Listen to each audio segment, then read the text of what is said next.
സ്തുത്യർഹനായ കർത്താവിനെ ഞാൻ വിളിച്ചപേക്ഷിക്കുന്നു.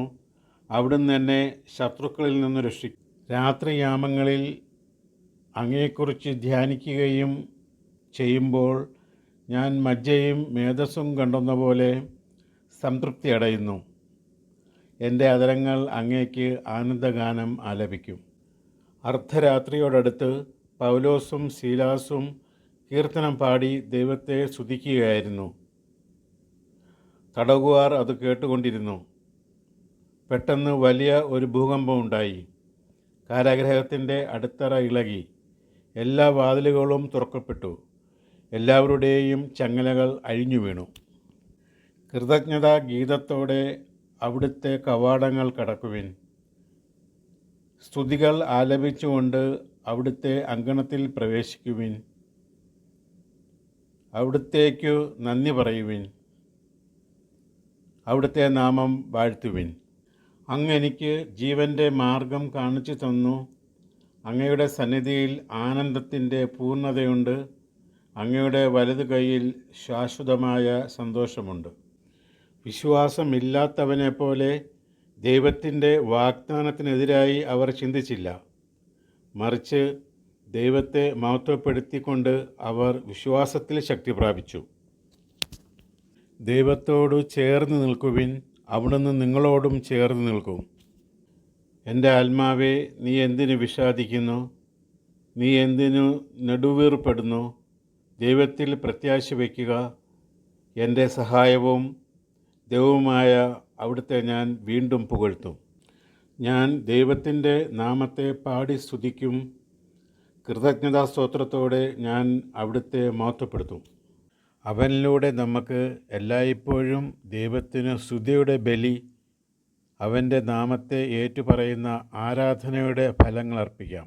കർത്താവ് വലിയവനും അത്യന്തം സ്തുത്യർഹനുമാണ്. അവിടുത്തെ മഹത്വം അഗ്രാഹ്യമാണ്. ഇസ്രായേലിൻ്റെ സ്തുതിയുടെ സിംഹാസനത്തിൽ ഉപവിഷ്ടനായിരിക്കുന്നവനെ, അവിടുന്ന് പരിശുദ്ധനാണ്. സർവ്വ ജീവജാലങ്ങളും കർത്താവിനെ സ്തുതിക്കട്ടെ, കർത്താവിനെ സ്തുതിക്കട്ടെ. എപ്പോഴും സന്തോഷത്തോടെ ഇരിക്കുവിൻ, ഇടവിടാതെ പ്രാർത്ഥിക്കുവിൻ, എല്ലാ കാര്യങ്ങളിലും നന്ദി പ്രകാശിപ്പിക്കുവിൻ. ഇതാണ് യേശുക്രിസ്തുവിൽ നിങ്ങളെ സംബന്ധിച്ചുള്ള ദൈവഹിതം. കർത്താവ് വലിയവനും അത്യന്തം സ്തുത്യർഹനുമാണ്. അവിടുത്തെ മഹത്വം അഗ്രാഹ്യമാണ്. ഇസ്രായേലിൻ്റെ സ്തുതിയുടെ സിംഹാസനത്തിൽ ഉപവിഷ്ടനായിരിക്കുന്നവനെ, അവിടുന്ന് പരിശുദ്ധനാണ്. സർവ്വ ജീവജാലങ്ങളും കർത്താവിനെ സ്തുതിക്കട്ടെ, കർത്താവിനെ സ്തുതിക്കുവിൻ. എപ്പോഴും സന്തോഷത്തോടെ ഇരിക്കുവിൻ, ഇടവിടാതെ പ്രാർത്ഥിക്കുവിൻ, എല്ലാ കാര്യങ്ങളിലും നന്ദി പ്രകാശിപ്പിക്കുവിൻ. ഇതാണ് യേശുക്രിസ്തുവിൽ നിങ്ങളെ സംബന്ധിച്ചുള്ള ദൈവഹിതം.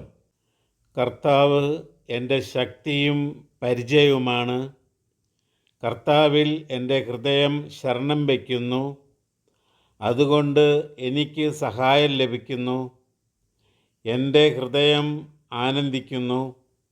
ഞാൻ കീർത്തനം ആലപിച്ച് അവിടുത്തോട് നന്ദി പറയുന്നു. സങ്കീർത്തനങ്ങളാലും ഗാനങ്ങളാലും ആത്മീയ ഗീതങ്ങളാലും പരസ്പരം സംഭാഷണം ചെയ്യുവിൻ. ഗാനാലാപങ്ങളാൽ പൂർണ്ണ ഹൃദയത്തോടെ കർത്താവിനെ പ്രകീർത്തിക്കുവിൻ. എൻ്റെ ആത്മാവേ, നീ എന്തിനു വിഷാദിക്കുന്നു? നീ എന്തിനു നെടുവീർപ്പെടുന്നു? ദൈവത്തിൽ പ്രത്യാശ വയ്ക്കുക. എൻ്റെ സഹായവും ദൈവവുമായ അവിടുത്തെ ഞാൻ വീണ്ടും പുകഴ്ത്തും. എന്തെന്നാൽ 2 or 3 പേർ എൻ്റെ നാമത്തിൽ ഒരുമിച്ച് കൂടുന്നിടത്ത് അവരുടെ മധ്യേ ഞാൻ ഉണ്ടായിരിക്കും. കർത്താവിനെ സ്തുതിക്കുവിൻ. നമ്മുടെ ദൈവത്തിന് സ്തുതി പാടുന്നത് എത്ര ഉചിതം!